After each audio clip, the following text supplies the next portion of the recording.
Nous allons voir dans ce tutoriel les outils de l'onglet Histoire qui permettent de créer ce genre de frise. Voilà, une frise que j'ai trouvée sur internet que nous allons essayer de reproduire à l'aide des outils de l'onglet Histoire. Donc, première chose à faire, c'est créer la flèche centrale avec ici les différentes périodes indiquées à l'intérieur de cette flèche centrale. Donc, je vais sur une page vierge et je crée ma flèche centrale grâce à cet outil. Voilà, cette flèche centrale débute par un rond vert et se termine par une pointe rouge. Alors, ce rond vert indique aux jeunes enfants que la frise se lit en partant du rond vert et en allant vers la flèche rouge. C'est le même code que l'on utilise ici lorsque l'on encadre le texte. On dit aux enfants, tu commences la lecture en partant de la ligne verte et tu vas vers la ligne rouge. C'est le même principe. Maintenant, si vous ne voulez pas ce rond vert ici, eh bien, il suffit de le sélectionner et de le supprimer. Alors ensuite, nous allons marquer les périodes. Alors, je vais en mettre 5, parce que je vais rajouter, par rapport à ce schéma-là, je vais rajouter ici la préhistoire. On va commencer par une première période. Il suffit de choisir une couleur et de cliquer. Et à l'intérieur, c'est simplement une zone de texte colorée, eh bien, vous écrivez donc le nom de la période. Deuxième période, on va prendre l'Antiquité. Je vais l'agrandir un petit peu et j'écris donc l'Antiquité. Et on fait comme ceci pour chacune des périodes. Alors voilà, j'ai donc complété toutes mes périodes en cliquant sur ces boutons ici, en choisissant ma couleur et en rentrant le nom de la période. Alors maintenant, nous allons placer ici les différentes dates importantes.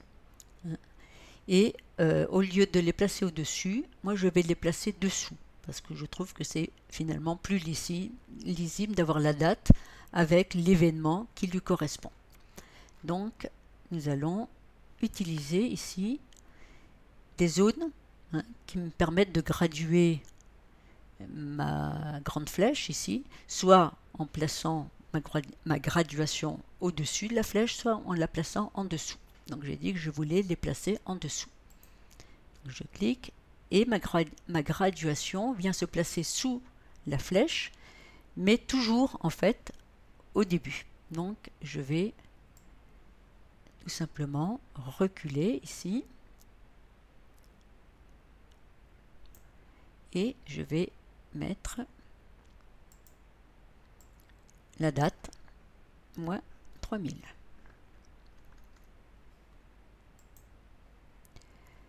Deuxième graduation.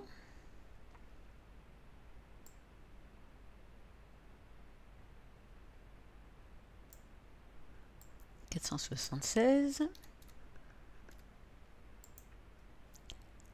Troisième. «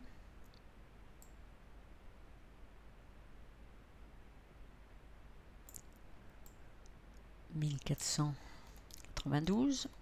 Et la dernière.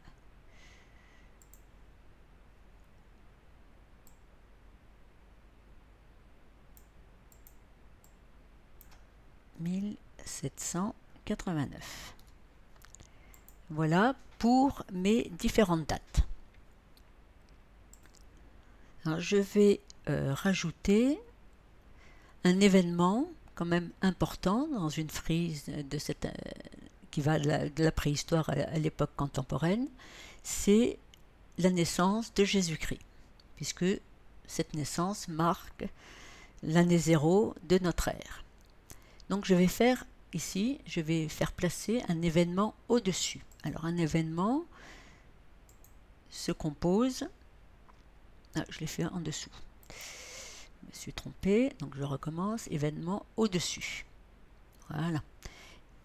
Se compose d'un panneau, en fait, un événement se compose d'un panneau, d'un grand trait, et il vient également se placer à la fin de ma frise. Donc je vais déplacer mon panneau à l'endroit où je veux le mettre, et à l'intérieur, je vais indiquer naissance Jésus-Christ.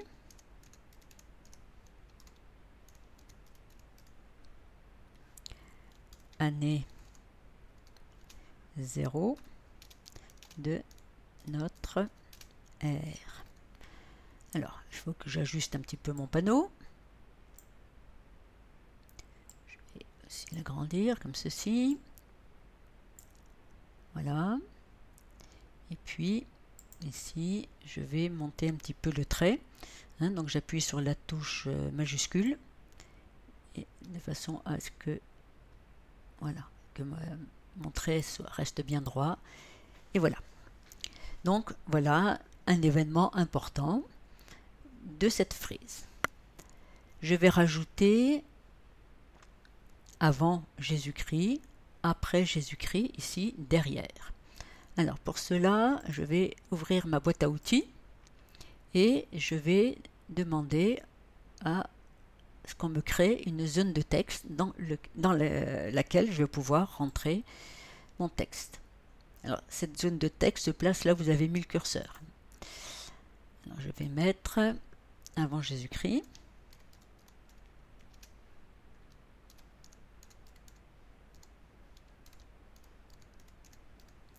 Là, je déplace ma zone. Hop. Et puis, là, par exemple, je vais surligner en jaune. Je sélectionne et je duplique. Hop, il ne me reste plus qu'à prendre ma zone dupliquée et la mettre ici derrière. Et je vais remplacer ici par après Jésus-Christ. Et je vais le surligner en vert. Voilà. Donc des zones et l'outil dupliqué permet rapidement de reproduire des zones qui se ressemblent. Alors, nous allons maintenant créer ces zones ici qui indiquent un événement important accompagné d'une image pour illustrer l'événement.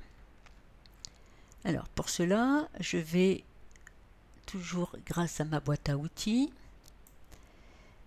utiliser, alors j'ai le choix soit créer une zone de texte dans laquelle je vais rentrer mes événements, soit carrément prendre une étiquette. Alors une étiquette, je vais la remplir à l'aide du texte, apparition de l'écriture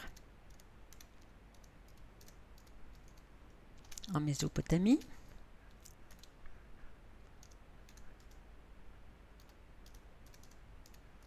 Voilà.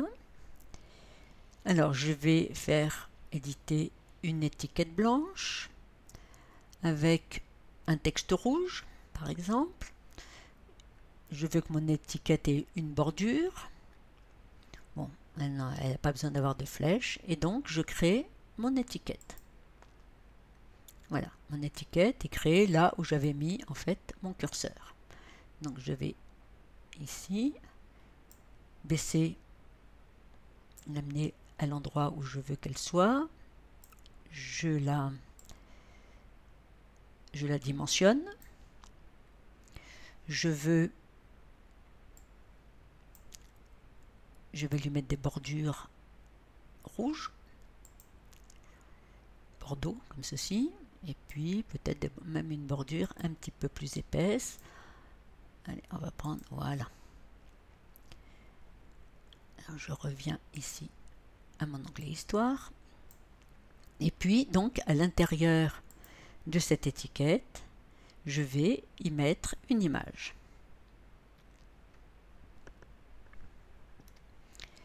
Il suffit donc que je fasse insertion, image, Et puis je vais aller chercher donc l'image que j'ai préparée.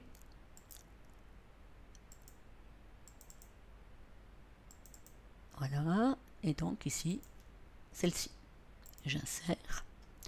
Et voilà donc ma zone de texte toute prête pour illustrer ici l'apparition de l'écriture en Mésopotamie. Alors pour les autres zones de texte, les autres événements, eh bien, je vais sélectionner ici ce que je viens de créer et je vais demander à ce qu'il soit dupliqué. Donc, je le prends et il ne me reste plus qu'à modifier le contenu. Donc ici, c'est chute de l'Empire romain.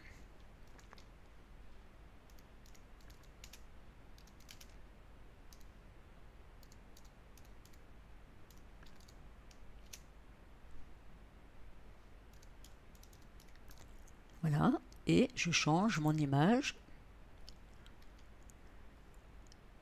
J'insère. Alors, il n'a pas conservé le chemin, mais c'est pas grave, on va aller le rechercher. Alors, je suis dans l'Empire romain, j'avais un temple, voilà, et j'insère mon image. Et puis, donc, alors on va mettre tout ça à peu près à la même position. Voilà, etc. Et donc, je vais faire la même chose pour les autres événements, hein, par simple duplication d'un de ces éléments ici. Donc je le prends, je le duplique, je l'amène là où je veux qu'il soit et je le réaménage. Donc voilà, j'ai placé sur ma frise les grands événements avec leurs images pour les illustrer. Et donc maintenant, dernière petite chose à placer, eh bien, je vais placer ici une petite image qui illustre l'évolution de l'homme à travers la préhistoire. Et donc cette image, je vais la mettre dans une zone de texte, simplement pour qu'elle puisse être groupée au moment où je vais vouloir grouper tous mes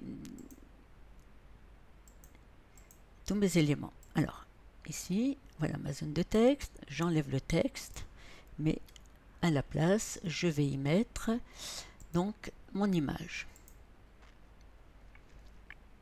Donc, toujours pareil, je vais chercher mes images. Hop, voilà. Et je vais choisir donc cette image. Bon, cette image est un peu grosse, donc je vais la réduire. Voilà. Un